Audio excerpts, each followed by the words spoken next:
quand Aurélie Dumas posa sa coupe de cristal sur la table et déclara d'une voix ferme « Tu ne partiras pas ce soir ». J'eus l'impression que mon cœur s'arrêtait.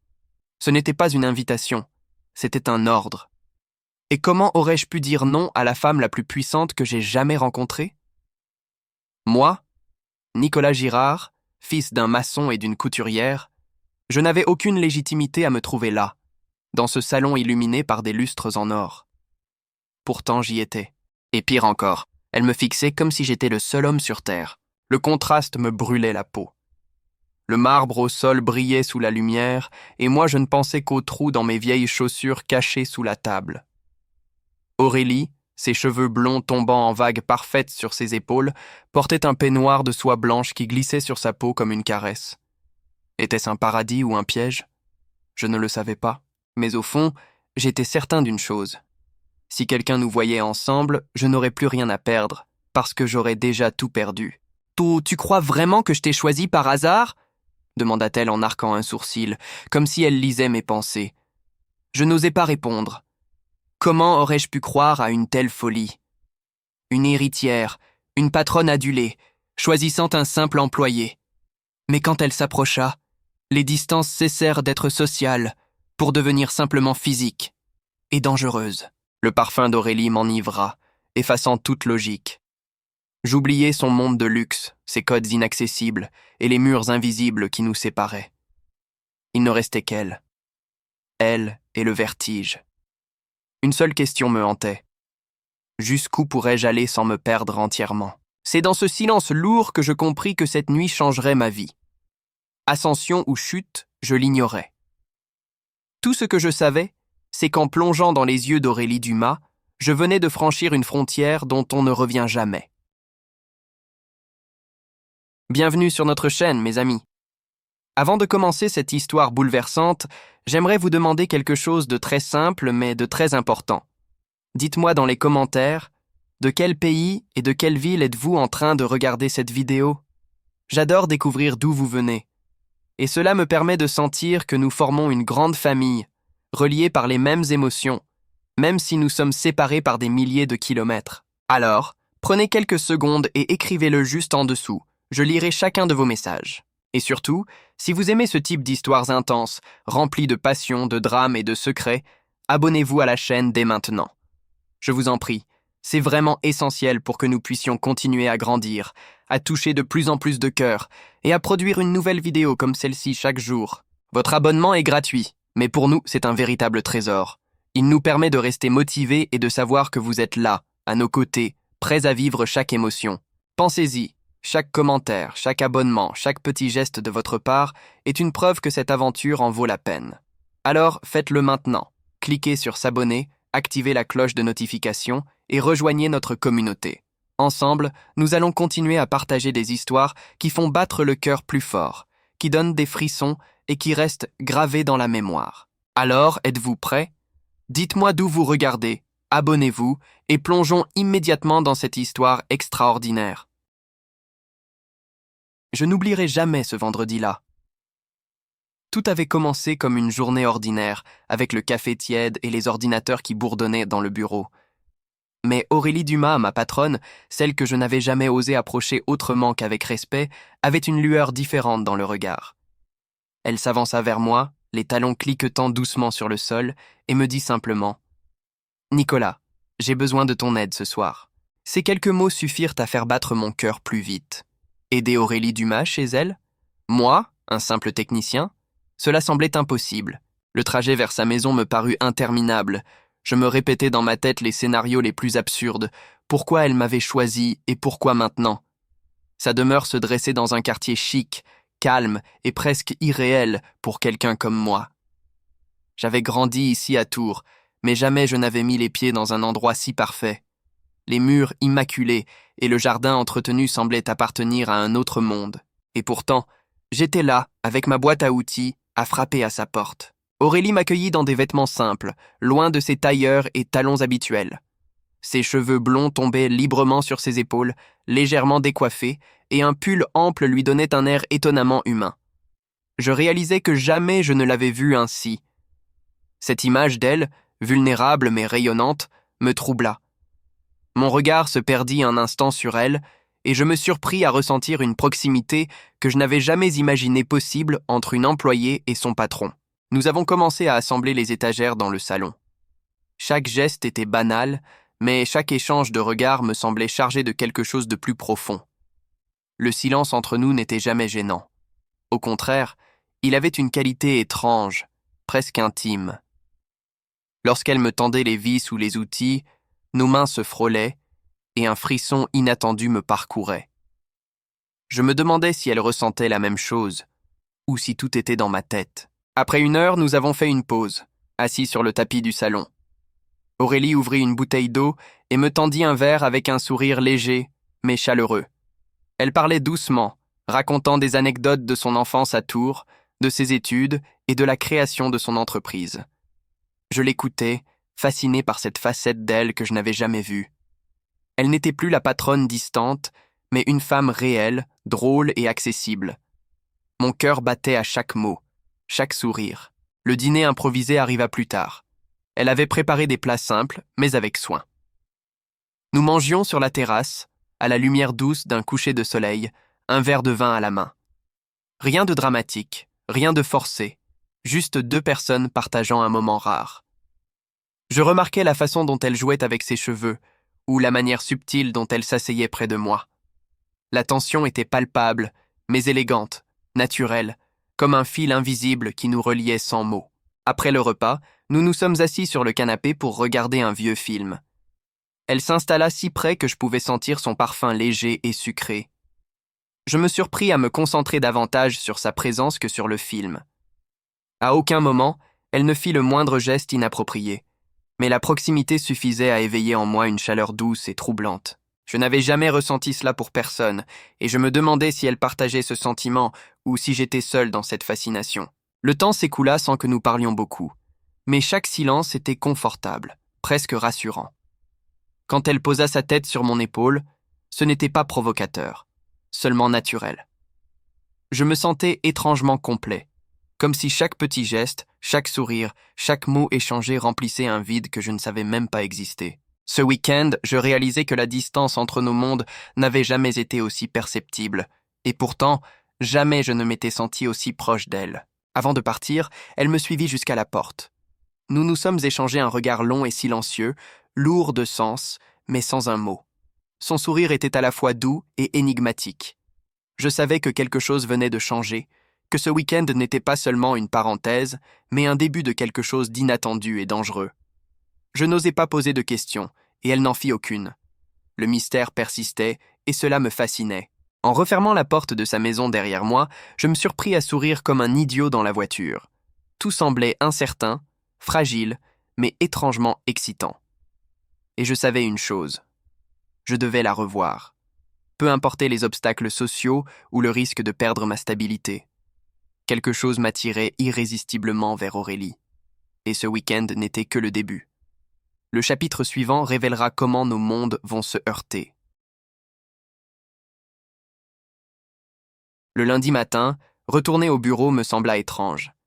La routine habituelle semblait terne, comme si chaque lumière fluorescente et chaque son de clavier me rappelait la distance entre nous, Aurélie et moi.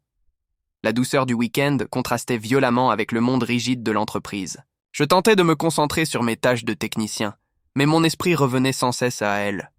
À ses cheveux blonds libres, à son sourire naturel, à la façon dont elle s'était rapprochée de moi sans jamais franchir une limite. En traversant le couloir, je la vis pour la première fois depuis le week-end. Aurélie portait son tailleur noir impeccable, cheveux attachés, visage parfait mais impénétrable. Tout chez elle rappelait son autorité et sa richesse, et une part de moi se sentit petit, presque invisible à côté d'elle. Pourtant, nos yeux se croisèrent brièvement, et je sentis un frisson me parcourir le dos. Il y avait quelque chose dans ce simple échange, quelque chose que personne d'autre dans le bureau ne pouvait comprendre. Les jours suivants, nos interactions restèrent professionnelles, presque froides. Pourtant, chaque geste, chaque mot semblait chargé d'un double sens que seul mon cœur pouvait interpréter. Je remarquais la façon dont elle me tendait des documents, un léger sourire aux lèvres, ou comment elle restait un peu plus longtemps près de mon bureau pour vérifier une installation. Les frontières sociales étaient là, invisibles mais solides, et je les sentais à chaque instant. Je n'étais qu'un technicien, elle une millionnaire. Un soir, alors que je travaillais sur une mise à jour d'équipement au bureau, son message arriva sur mon téléphone. « Nicolas, veux-tu dîner demain soir? Juste nous deux. » Mon cœur s'emballa. Cela ne ressemblait pas à une invitation anodine. Elle me choisissait, malgré la différence de nos mondes. Mais cette idée me rendit nerveux. Pouvais-je vraiment franchir cette barrière invisible sans perdre mon équilibre? La réponse semblait claire. Oui, je devais accepter. Le dîner eut lieu dans un petit restaurant discret de Tours, loin des regards et des rumeurs. Elle portait une robe bleu clair qui soulignait sa silhouette élégante, ses cheveux lâchés caressant légèrement ses épaules. Sa beauté était presque irréelle, et pourtant, elle se comportait avec une simplicité qui me mettait à l'aise. Nous parlâmes de tout, de rien, des souvenirs d'enfance, des livres, des films, mais chaque mot semblait un pont fragile entre nos mondes différents. Je remarquai qu'elle se penchait légèrement vers moi lorsque nous parlions, et je sentais son parfum subtil me parvenir à chaque respiration. Rien n'était explicite, mais tout était chargé de cette tension douce, presque électrique. Je compris que nous n'avions pas besoin de gestes provocateurs pour ressentir cette proximité. Nos mondes étaient séparés par l'argent et le statut, mais nos âmes semblaient se rejoindre dans ces moments simples. Le lendemain au bureau, tout semblait inchangé, et pourtant rien ne l'était. Chaque regard échangé avec elle, chaque mot murmuré dans le couloir, avait désormais un poids. Je sentais que chacun de nous portait un secret invisible, un fil fragile qui nous reliait, mais qui pouvait se rompre à tout instant. Et je savais que certains collègues observaient, que des rumeurs pourraient naître si notre relation venait à être dévoilée. La semaine passa, et nos rencontres se firent plus fréquentes, toujours en dehors du regard des autres. Nous partagions des cafés, des promenades, des conversations tardives. Chaque moment nous rapprochait, mais la différence sociale pesait comme une ombre. Aurélie pouvait acheter ce que je ne pourrais jamais me permettre, et moi, je devais jongler avec mes limites financières et mon rôle dans son entreprise. Cette tension rendait chaque sourire, chaque contact, plus précieux, plus intense. Un soir, alors que je la raccompagnais chez elle après une promenade au bord du lac, elle s'arrêta et me regarda droit dans les yeux. « Nicolas, penses-tu que nous pourrons vraiment être ensemble malgré tout ?» Sa voix était douce, mais chargée d'une sincérité qui me troubla. Je ne savais pas quoi répondre. Le monde autour de nous semblait trop grand, trop compliqué, mais au fond de moi, je savais que je voulais tenter, même si l'issue était incertaine. Je laissai ma main frôler la sienne par inadvertance, un geste léger mais lourd de sens. Elle ne recula pas. Nous restâmes ainsi, silencieux, partageant une proximité que personne ne pouvait comprendre. Et alors que je la regardais entrer chez elle, je sus que nos vies venaient de basculer. La route serait difficile, semée d'obstacles, mais quelque chose venait de naître entre nous, fragile et irrésistible. Le prochain chapitre révélera les premiers défis liés à notre différence sociale et comment nos sentiments vont être mis à l'épreuve. Le lundi suivant, l'atmosphère au bureau était différente. Chaque son, chaque mouvement semblait chargé de tension. Je savais qu'Aurélie et moi portions un secret fragile entre nous, et le simple fait de croiser son regard suffisait à me faire perdre le fil de mes pensées. Elle restait professionnelle, impeccable, mais je percevais dans ses yeux cette lumière douce qui appartenait uniquement à moi. Chaque geste, chaque mot était mesuré, mais notre proximité ne passait pas inaperçue. Pendant les réunions, je restais concentré sur mes notes, mais je sentais son regard sur moi, discret mais présent. La différence sociale entre nous pesait lourdement. Elle, millionnaire et chef respecté. Moi, technicien au salaire modeste. Chaque sourire échangé devenait un petit défi, un rappel de notre monde parallèle. Je me demandais combien de temps nous pourrions maintenir ce fragile équilibre avant que l'un de nous craque. Cette semaine-là, Aurélie m'invita à déjeuner dans un petit café loin du centre-ville, un endroit discret où personne ne nous connaîtrait. Elle portait une robe pastel qui mettait en valeur ses longs cheveux blonds et son élégance naturelle. Rien dans son attitude ne trahissait sa richesse, mais je sentais chaque détail, la qualité de ses accessoires, la confiance tranquille qu'elle dégageait. Tout me rappelait notre différence et rendait chaque instant à ses côtés encore plus intense. Nous parlâmes de tout et de rien, rions de petites anecdotes, mais je sentais chaque silence chargé de sens. Nos mains se frôlaient subtilement sur la table, chaque contact léger créant un frisson inattendu. C'était une danse délicate entre attraction et retenue, où chaque geste devait rester discret pour ne pas éveiller les soupçons. Je réalisais que cette tension était presque plus excitante que n'importe quel geste explicite. De retour au bureau, les collègues semblaient percevoir quelque chose. Des regards furtifs, des murmures étouffés. Mais nous restions professionnels. Aurélie maîtrisait parfaitement son rôle de chef, et moi, j'apprenais à dissimuler mon trouble. Chaque interaction publique était un test de contrôle, un rappel que notre lien était précieux mais fragile. Je me demandais combien de temps nous pourrions continuer à jouer ce jeu sans que le monde extérieur ne s'en mêle. Un soir, après le travail, elle me proposa de l'aider à organiser sa bibliothèque, un prétexte pour passer du temps seul chez elle. Ses longs cheveux blonds tombaient librement, et sa tenue décontractée révélait une élégance naturelle que je n'avais jamais vue au bureau. Nous rions en déplaçant les livres, et la proximité nous rapprochait plus que jamais. Je sentais le parfum subtil de sa peau, et je me surprenais à vouloir prolonger ce moment, malgré la différence sociale qui nous séparait. Alors que nous finissions de ranger, elle s'assit sur le canapé et me regarda avec intensité. « Nicolas, penses-tu que nous pouvons vraiment continuer ainsi ?» Sa voix était douce, mais chaque mot portait un poids. Je ne savais quoi répondre. Nos mondes étaient différents, et pourtant, ce lien fragile me semblait plus réel que tout ce que j'avais connu. J'approchai ma main subtilement vers la sienne, et elle ne recula pas. Ce simple geste scella un accord silencieux entre nous. Nous voulions tenter. Les jours suivants, notre lien se renforça dans la discrétion. Aurélie m'envoyait des messages subtils, des invitations à prendre un café, à partager un moment calme après le travail. Chaque interaction était une victoire contre la barrière sociale qui nous séparait. Mais la peur persistait.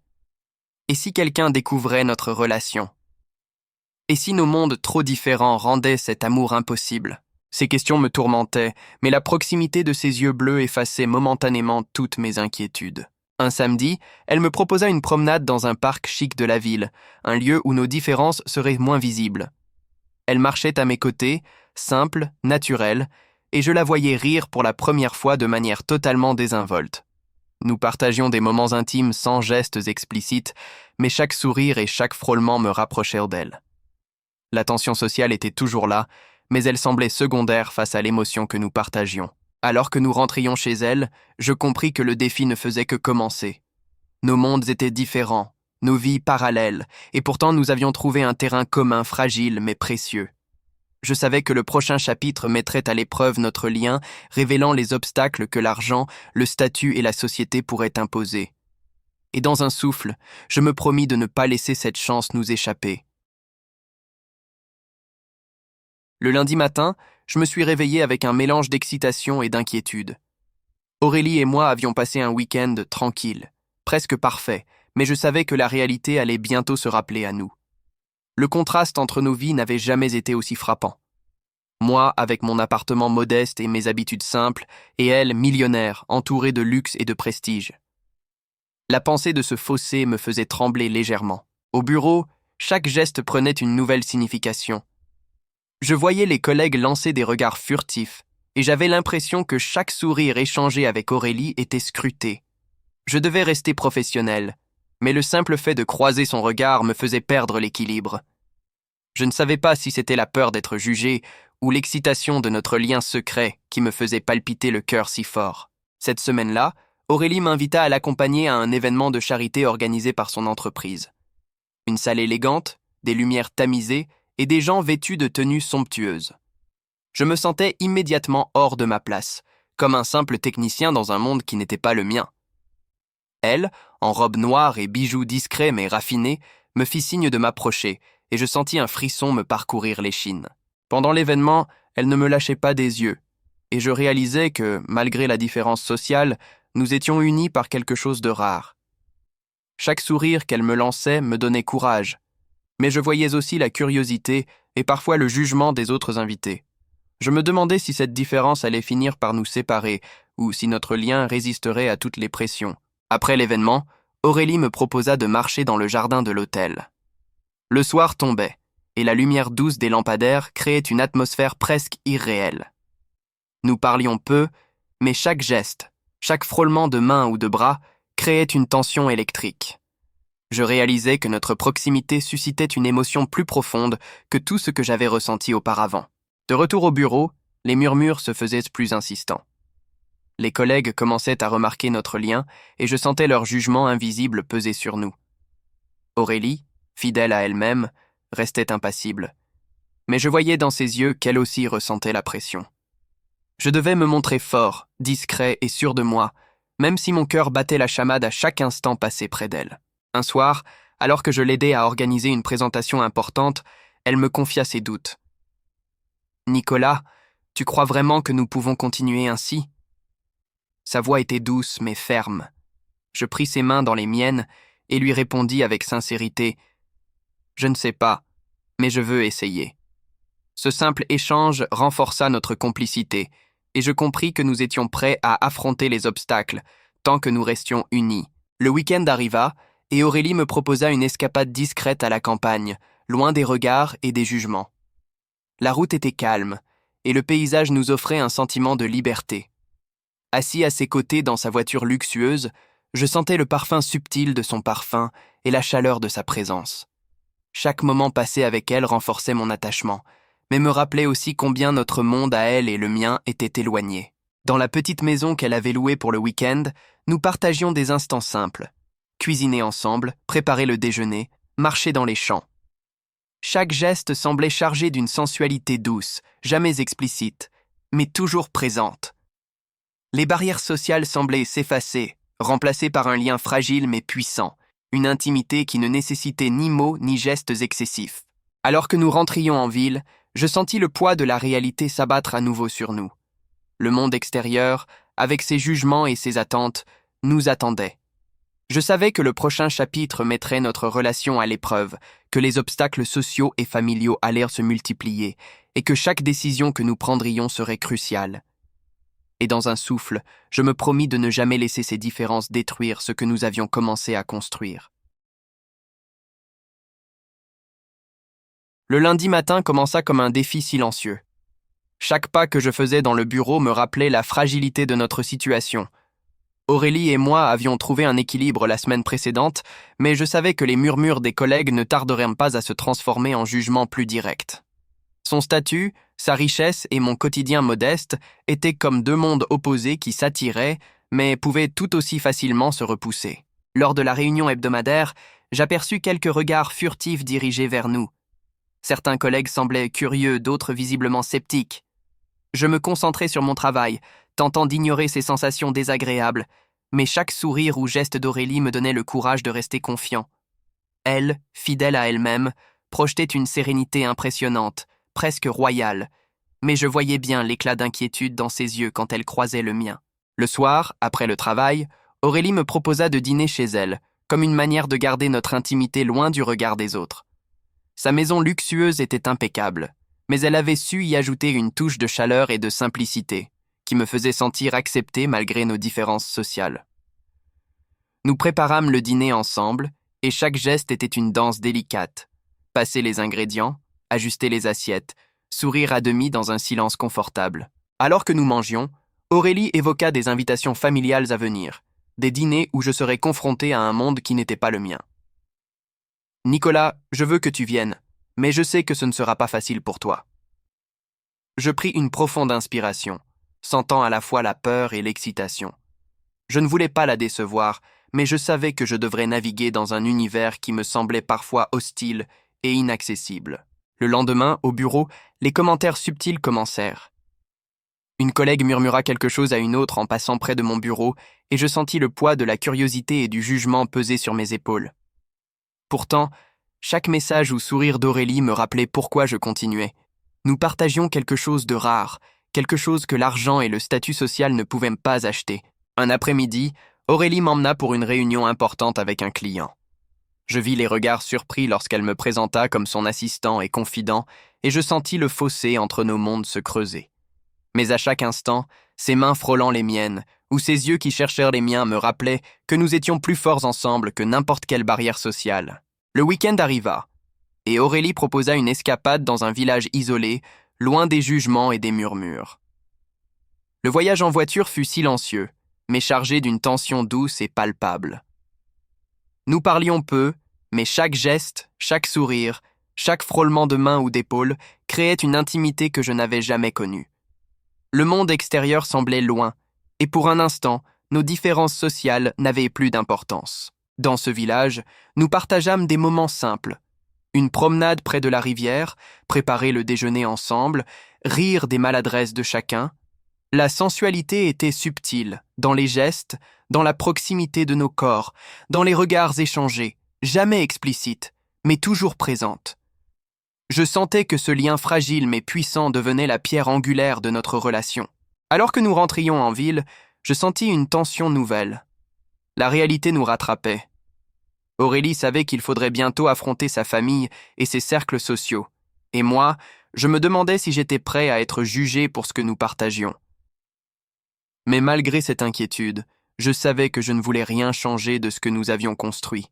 Chaque sourire, chaque touche, chaque mot partagé était un rappel de la valeur de notre connexion. De retour en ville, nous nous séparâmes à regret, chacun retournant à ses obligations. Mais avant de partir, Aurélie posa sa main sur mon bras et murmura « Nicolas, nous avons encore beaucoup à affronter, mais je ne veux pas perdre ce que nous avons. » Je lui rendis son regard avec sincérité, conscient que notre relation serait mise à l'épreuve. Et alors que je rentrais chez moi, je me promis que, peu importe les obstacles sociaux, nous trouverions un chemin ensemble. La semaine commença avec un mélange d'excitation et d'appréhension. Aurélie et moi avions partagé des moments précieux, mais le monde extérieur ne nous épargnait jamais. Au bureau, les murmures étaient plus fréquents, plus insistants. Certains collègues semblaient essayer de comprendre notre relation, tandis que d'autres semblaient la juger. Je sentais le regard des autres peser sur moi à chaque pas, et pourtant, chaque sourire d'Aurélie me donnait la force de continuer. Ce matin-là, elle m'invita à déjeuner dans un restaurant chic, hors de la ville, où nous serions invisibles aux yeux des curieux. Son geste était à la fois attentionné et stratégique. Elle voulait protéger notre intimité, mais je pouvais voir dans ses yeux qu'elle savait que ce n'était qu'un répit temporaire. En traversant la rue, je me rendis compte que chaque mouvement que nous faisions ensemble attirait des regards, même discrètement, et cela m'angoissait légèrement. Assis à une table isolée, elle me regarda avec une intensité qui me fit frissonner. « Nicolas, tu sais que ma famille pourrait ne pas comprendre. » Ces mots flottèrent dans l'air comme un avertissement doux. Je posai ma main sur la sienne, sentant la chaleur qui traversait nos doigts. Je ne voulais pas de conflit, mais je savais que notre lien était devenu trop fort pour que je recule maintenant. Le monde pouvait juger, mais nous avions quelque chose que l'argent et le statut social ne pouvaient jamais acheter. Plus tard dans la journée, Aurélie m'invita à visiter son appartement principal en ville, une visite qu'elle n'offrait à presque personne.